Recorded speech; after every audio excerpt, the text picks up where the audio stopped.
Olá pessoal, meu nome é Regis Rodrigues, sou professor da Universidade Zumbi dos Palmares e hoje venho apresentar alguns conceitos introdutórios acerca das relações étnico-raciais.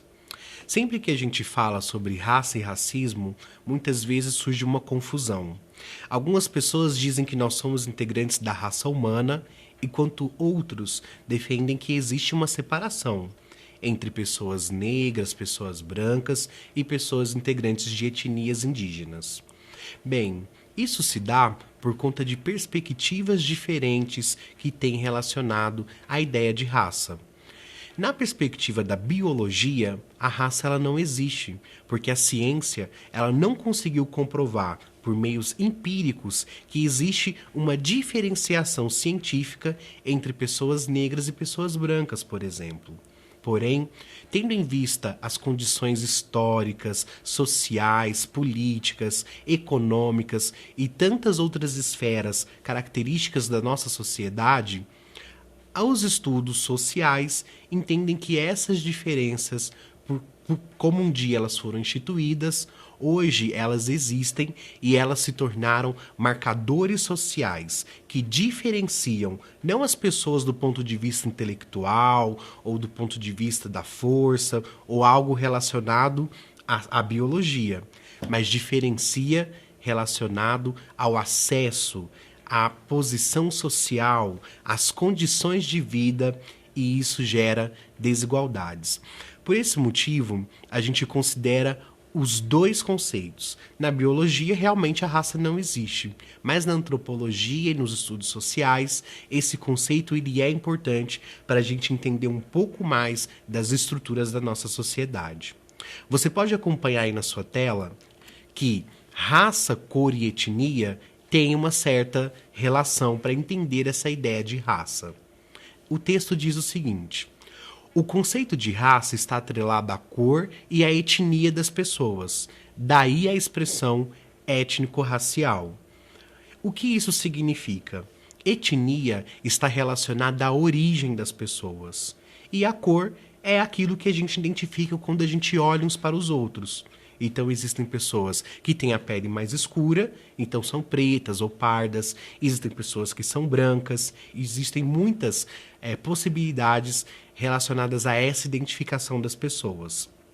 Quando eu falo, por exemplo, afro-brasileiro ou afrodescendente, eu estou me referindo à etnia da pessoa, onde afro refere-se ao continente africano, e eu identifico essa pessoa enquanto descendente de África a partir daquilo que eu vejo, ou seja, a cor dela, os traços físicos dela. E a partir disso, eu racializo. Se é uma pessoa que tem a pele escura, ou seja, tem a cor preta ou a cor parda, e descende de africanos, logo eu racializo esse corpo. Então eu identifico uma pessoa negra.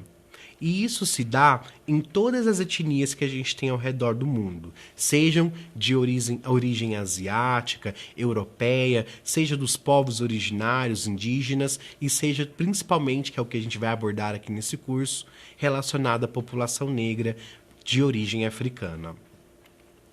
Toda essa ideia de raça, racismo, ora essas diferenças elas eram consideradas, ora deixaram de ser consideradas, e hoje na nossa sociedade elas são inclusive proibidas, gerou um grande problema social, que é o que a gente chama de racismo. Você pode acompanhar aí na sua tela o texto que diz o seguinte: o racismo é um conjunto de práticas, estruturas, sistemas e dispositivos que violentam a população negra. Ou seja, racismo é eu diferenciar as pessoas a partir das características físicas delas e a partir disso eu aplicar critérios desiguais, eu agir de modo desigual, agir de forma diferente. E esse racismo, principalmente se tratando do Brasil, ele é estrutural. Por quê? Ele é constitutivo da nossa sociedade. Se você considera um período de escravização, de colonização, de eugenia, quando a ciência defendia que essas diferenças elas realmente existiam e tentavam comprovar isso por meio científico.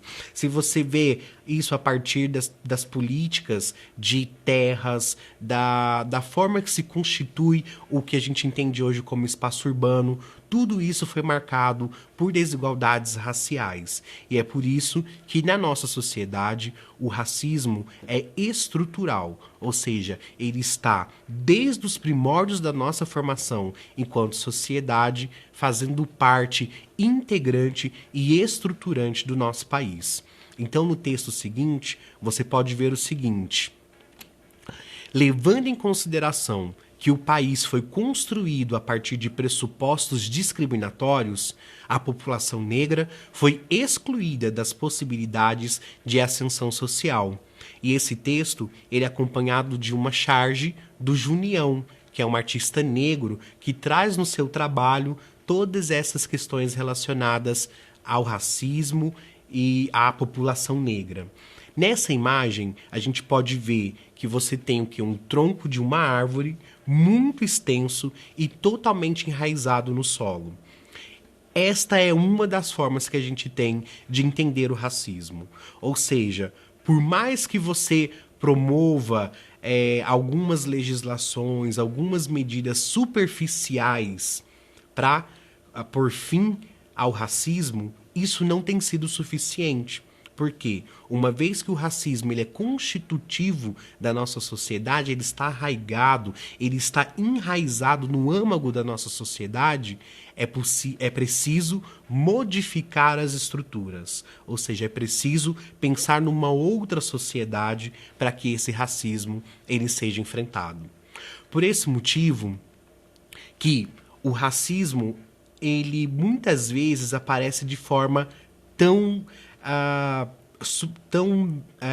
muitas vezes a gente diz velada, né? Mas não é velado porque a gente consegue enxergar, mas aparece nas formas discretas, né? Nas formas do dia a dia, na rotina. Ou seja, por mais que uma pessoa esteja consciente ou inconscientemente dessa estrutura, ou inconsciente dessa estrutura, ela pode reproduzir o racismo, porque ele é constitutivo, ele está no nosso modo de pensar, está na nossa língua, está nos nossos padrões de beleza, está nos nossos gostos, ou seja, é algo totalmente arraigado na nossa sociedade e que precisa de ações para que a gente possa identificar e, a partir disso, pensar formas de pôr fim ao racismo. Esse racismo estrutural ele se desdobra também para dentro dos estabelecimentos e das instituições. Por isso nós os chamamos de racismo institucional. Você pode acompanhar aí na sua tela que o racismo institucional trata-se de um desdobramento do racismo estrutural que, via de regra, é um sistema de desigualdades raciais operado dentro de instituições públicas ou privadas. Ou seja, uma vez que as nossas instituições, os nossos estabelecimentos, o nosso comércio, ele é construído por pessoas, e essas pessoas elas estão formadas, elas estão moldadas numa sociedade racista, é de se esperar que o racismo também seja reproduzido nesses ambientes. E que, por sinal, trazem danos, né, que são muito graves para a população negra.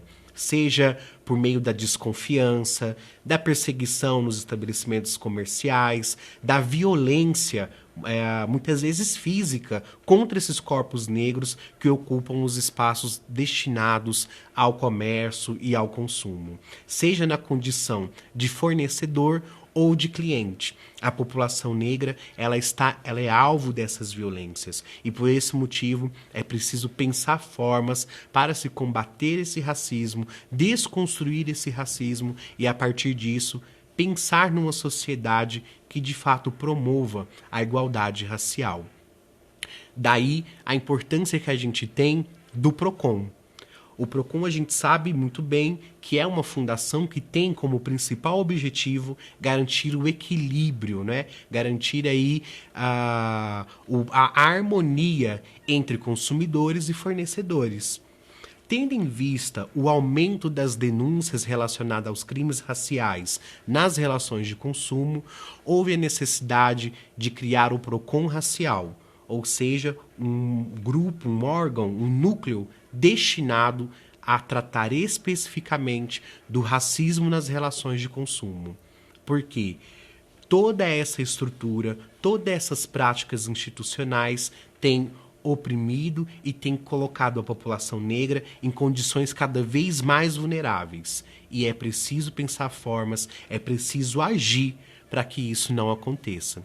Por esse motivo, diga não ao racismo nas relações de consumo.